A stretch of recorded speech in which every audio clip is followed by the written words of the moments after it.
కుందేలు చాలా చాలా తెలివిగా ఏం చేసిందంటే బండ సందులోనికి వెళ్ళింది. శత్రువు యొక్క బానిసత్వములో శత్రువు యొక్క బాణి నుండి తప్పించుకోవడానికి, వాడి నోటి నుంచి తప్పించుకోవడానికి బండ సందులోనికి వెళ్ళింది. నా ప్రియులారా, సింహము ఎలాగైతే గర్జిస్తుందో ఈ లోకములో అపవాది గర్జించు సింహం వలె గర్జిస్తూ ఉన్నాడు, ఎవడిని మృంగుదురా అని. చాలా సార్లు తెలివి లేని వారు, జ్ఞానం లేని వారు ఏం చేస్తున్నారంటే ఈ యొక్క సింహపు నోటికి ఆహుతైపోతూ ఉన్నారు, మరణానికి సమీపిస్తూ ఉన్నారు, వారు ప్రాణాలు తీసుకుంటూ ఉన్నారు, హతులైపోతూ ఉన్నారు. తెలివి కలిగిన వారు ఏం చేస్తున్నారంటే ఇదిగో ఈ అపవాది యొక్క గర్జింపులకు భయపడక, వీడి నోటి నుండి తప్పించుకోవాలనంటే, వీడి పన్నాగాల నుంచి, వీడి మాయోపాయాల నుంచి, ఈ శత్రువు బారి నుండి తప్పించుకోవాలంటే మనకు ఒకటే ఆశ్రయము. ఇదిగో నజరేయుడైన యేసుక్రీస్తు వారేరా మనకు ఆశ్రయము.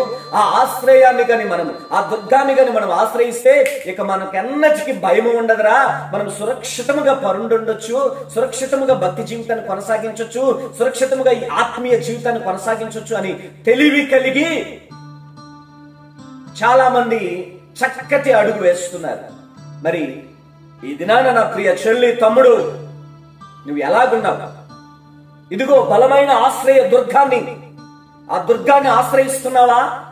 ఆ నజరేయుడైన యేసుక్రీస్తు వారిని ఆశ్రయిస్తున్నావా? లేకుంటే ముందుగానే అపవాది చేతిలో చిక్కబడి ఉన్నావా?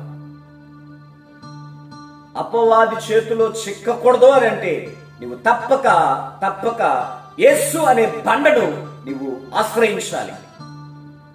వాడి చేతిలో, అపవాది చేతిలో నీవు ఆహుతి అవ్వకూడదు అని అంటే నజరేయుడైన యేసు అనే బండ నీకు చాలా సురక్షితం. నీ ప్రాణానికి, నీ జీవితానికి ఆ బండే చాలా ప్రాముఖ్యం.